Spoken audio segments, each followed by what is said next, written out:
हाय friends welcome back Suman TV kitchen today special recipe Nellore special పిట్ అయితే prepare చేసుకోబోతున్నాము। First నేను పిట్టు నెల్లూరు స్పెషల్ ఎందుకన్నానంటే దీన్ని ఎక్కువగా నెల్లూరు సైడే ప్రిపేర్ చేస్తారు। మా విజయనగరం జిల్లా సైడ్ అయితే అసలు ఇది తెలియదు।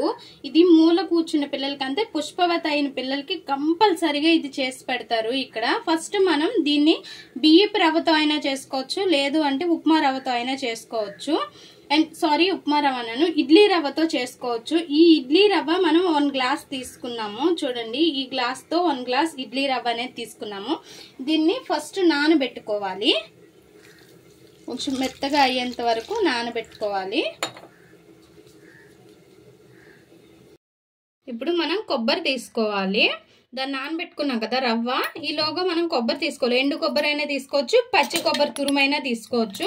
అండ్ దీనికైతే ఎక్కువగా ఇటు సైడ్ ఎండు కొబ్బరి మాత్రమే వేస్తారు। ఇలా కట్ చేసుకొని మనం బ్లెండ్ చేసేసేయాలి। మన ఈ ఇడ్లీ రవ్వని లైట్ గా పిండేసుకొని ఇలా తీసుకోవాలి। కొంచెం నిమ్మగానే ఉండాలి, ఎందుకంటే మనం బాయిల్ చేస్తాం, ఉడకబెడతాం కాబట్టి కొద్దిగా నిమ్మ అనేది ఉండాలి। లైట్ గా పిండేసుకొని వాటర్ ఇంకో బౌల్లోకి తీసుకోవాలి రవ్వ। ఇప్పుడు ఈ రవ్వలోనే మనం కొబ్బరి తురుము చేసుకున్నాం కదా, దీన్ని కూడా వేసేసుకోవాలి। అండ్ ఇది మాత్రం చాలా మంచిది, నడుము నొప్పికి అండ్ కీళ్ళ నొప్పికి చాలా మంచిది। అందుకే పిల్లలు వీక్ అవుతారు కదా, సో పుష్పవతి అయితే అప్పుడు అందుకోసమని ఇటు సైడ్ బాగా పెడతారు దీన్ని। అండ్ నాకైతే ఫస్ట్ లో తెలీదు, తర్వాత మాత్రం దీనికైతే ఫేవరెట్ అయిపోయింది నేను। ఇది నాకు మంచి ఫేవరెట్ అయిపోయింది, చాలా టేస్టీగా ఉంటుంది। ట్రై చేయండి, నడుము నొప్పులు ఉన్న వాళ్ళు కూడా ఎవరైనా తినొచ్చు। అండ్ ఇప్పుడు మనం బెల్లం తీసుకోవాలి, బెల్లం ఏ బెల్లం అయినా పర్వాలేదు, నేను ఇక్కడ తాటి బెల్లం తీసుకున్నాను, ఇంకా మంచిది కదా అని చెప్పి। అండ్ దీన్ని కొద్దిగా అట్లా కొట్టేసుకొని కోర్స్గా మనం కొద్దిగా బ్లెండ్ చేసుకుంటే పౌడర్ లాగా అవుతుంది। ఇందులోనే బెల్లం కూడా వేసుకోవాలి, కొద్దిగా బెల్లం వేసుకోండి, కొద్దిగా పక్కకు తీసి ఉంచుకోండి। ఇందులోనే నేను ఇలాచీ కూడా వేసుకున్నాను, అండ్ ఇలాచీ కూడా వేసేసుకోండి। అండ్ కొద్దిగా వేసుకున్నాను బెల్లం, కొద్దిగా పక్కకు పెట్టుకున్నాను। ఇవన్నీ కూడా మంచిగా మిక్స్ చేసేసి కలుపుకొని మనం ఇడ్లీ పాత్రలో అయినా పెట్టుకోవచ్చు, లేదైనా ఏదైనా బౌల్లో పెట్టుకొని ఇడ్లీ పాత్రలో పెట్టుకొని ఉడికించుకోవాలి, నేను చెప్తాను। ఇప్పుడు ఇడ్లీ కప్పులు తీసుకొని ఇలా వేసుకోవాలి, ఈ రవ్వ అండ్ బెల్లం కొబ్బరి అంతా కూడా వేసుకొని ఉడకబెట్టుకోవాలి। మనం ఇడ్లీ ఎట్లా ఉడకబెట్టుకుంటామో అట్లా ఉడకబెట్టేసుకోవాలి। ఆ ఇడ్లీ పాత్రలో వాటర్ వేయండి, మళ్ళీ అది కూడా చెప్పలేదని కొంతమంది అంటారు కదా వాటర్ వేయాలా వేయకూడదని, అందుకే చెప్తున్నాను। ఇడ్లీ పాత్రలో పెట్టుకొని మనకి రవ్వ కొంచెం మెత్తగా అవుతుంది అంతవరకు మనము బాయిల్ చేసుకోవాలి, ఉడకబెట్టేసుకోవాలి। దీన్ని మూత పెట్టేసుకొని ఆల్రెడీ ఉడికిపోయింది, అండ్ ఇంకా తీసేసి ఒక బౌల్లోకి తీసుకోవాలి। అండ్ మనకి ఈ రవ్వ అనేది మెత్తగా ఉడికిపోద్ది, చూడండి మనం తింటే మెత్తగా ఉంటుంది।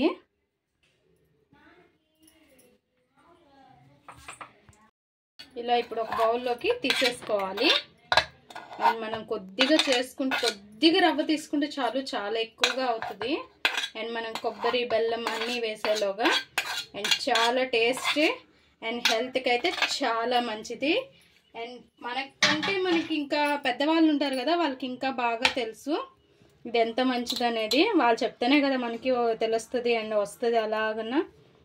అండ్ నాకు ఇక్కడికి వచ్చేటప్పుడు అయితే అసలు తెలీదు, ఒక 2-3 పెట్టిన తర్వాత ఏందా ఇది, ఫస్ట్లో తినేదాన్ని కాదు, తర్వాత కొంచెం ట్రై చేయంటే ట్రై చేశాను, అలా నాకు ఫేవరెట్ అయిపోయింది, అంత ఇష్టము ఇప్పుడైతే మాత్రము। అండ్ తినడానికి బాగుంటుంది, హెల్త్ కూడా చాలా మంచిది, ఇలా చేసుకోండి।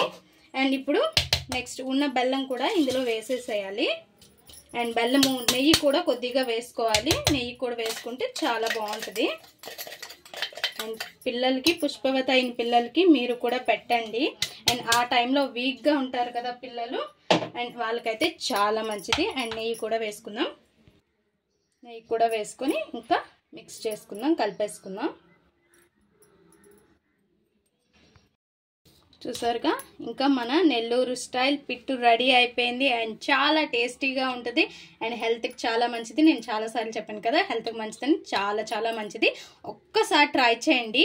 అండ్ ఇదైతే మాత్రం మనకి 2 days బయట స్టోరేజ్ ఉంటుంది అండ్ ఫ్రిడ్జ్లో పెట్టుకుంటే 1 వీక్ దాకా ఉంటుంది. మనము ఎప్పుడైనా తినొచ్చు అండ్ వేడి వేడిగా తిన్నా బాగుంటుంది, చల్లారిపోయిన తర్వాత తిన్నా బాగుంటుంది అండ్ చాలా బాగుంటుంది. ఒక్కసారి ట్రై చేస్తే మీకు కూడా ఫేవరెట్ అవ్వడం ఖచ్చితంగా మీకు ఇష్టం ఉంటుంది అండ్ మాటికి కూడా చేసుకుంటారు. ట్రై చేయండి. ట్రై చేసి ఎలా వచ్చిందో మా కామెంట్ బాక్స్లో కామెంట్ చేయండి. మా ఈ వీడియో మీకు నచ్చినట్లయితే లైక్ చేయండి, షేర్ చేయండి, మా ఛానల్ని సబ్స్క్రైబ్ చేసుకోండి. Please friends, more videos.